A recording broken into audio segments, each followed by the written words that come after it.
Hello students, हमने start कर रखा है सिंपल हार्मोनिक मोशन। ठीक है, सिंपल हार्मोनिक मोशन के वैसे तो हमने आर्टिकल भी कर लिया था और एग्जाम्पल्स भी कर लिए थे कुछ। ठीक है, फिर भी थोड़ा सा रिवाइज करते हैं।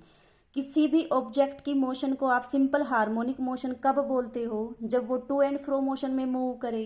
कहने का मतलब आपका जो पार्टिकल है वो एक बार यहाँ जाए, फिर वापस आए और फिर वापस आए, इस तरह से क्या करे, मूव करता रहे, तो उसको क्या बोलते हो आप?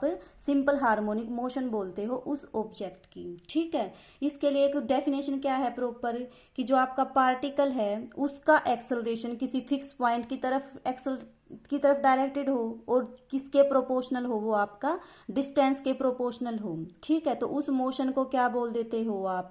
सिंपल हार्मोनिक मोशन बोल देते हो। ठीक है, ये आर्टिकल हमने कर लिया था। इसमें मेन पॉइंट क्या थे आपके पास, कि हमने क्या किया था, अगर मान लो ये आपका टाइम टी पे पार्टिकल कहाँ है, पी पॉइंट के ऊपर, और ये डिस्टेंस कितना है आपका, एक्स। ठीक है, टाइम कितना है आपका, टी। तो इस पॉइंट के ऊपर हमने वेलोसिटी निकाली थी। वेलोसिटी कितनी आई थी इस पॉइंट के ऊपर? v is equal to under root mu under root A square minus X square, यही आई थी आपकी वेलोसिटी। ठीक है, ये तो आई थी आपकी वेलोसिटी। दूसरा क्या निकाला था हमने? दूसरा निकाला था जब आप टाइम को यहां से ऑब्जर्व करते हो तो इस पॉइंट के ऊपर जो x की वैल्यू आएगी वो कितनी आई थी आपके पास? x is equal to a sine under root mu into t. Mu क्या था आपके पास?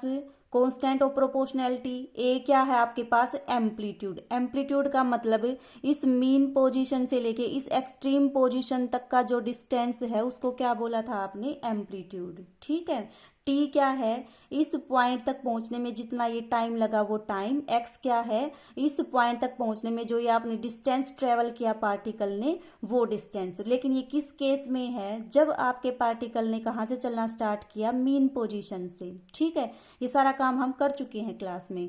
दूसरा क्या था? जब आपका पार्टिकल एक्सट्रीम पोजीशन से चलना स्टार्ट करेगा उस केस में एक्स की वैल्यू कितनी थी आपके पास? A cos under root mu into T.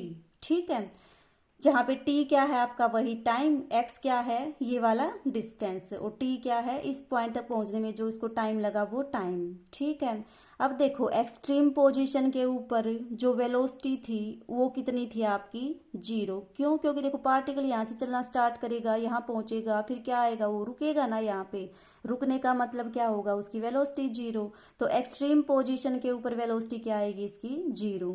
Mean position पे वेलोसिटी क्या आएगी? देखो v का फॉर्मूला आपके पास है ये।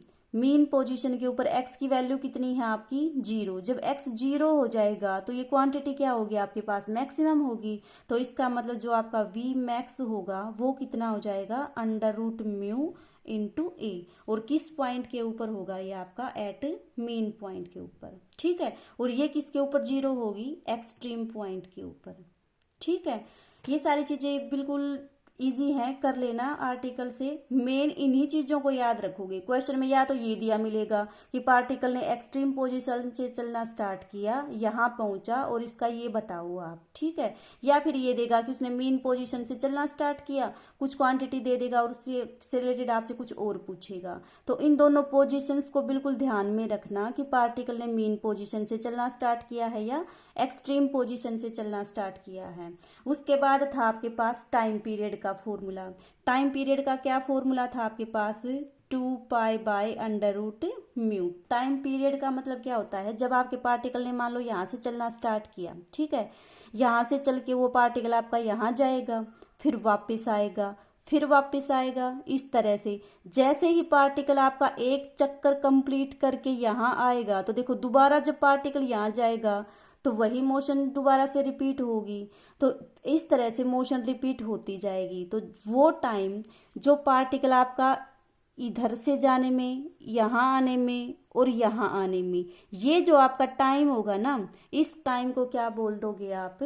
इसको बोल दोगे आप टाइम पीरियड। टाइम पीरियड आपके पास वो टाइम होता है जब आपका पार्टिकल जो है मोशन को दोबारा से रिपीट करना स्टार्ट कर देता है किसी टाइम के बाद। तो उस टाइम को क्या बोल देते हो आप?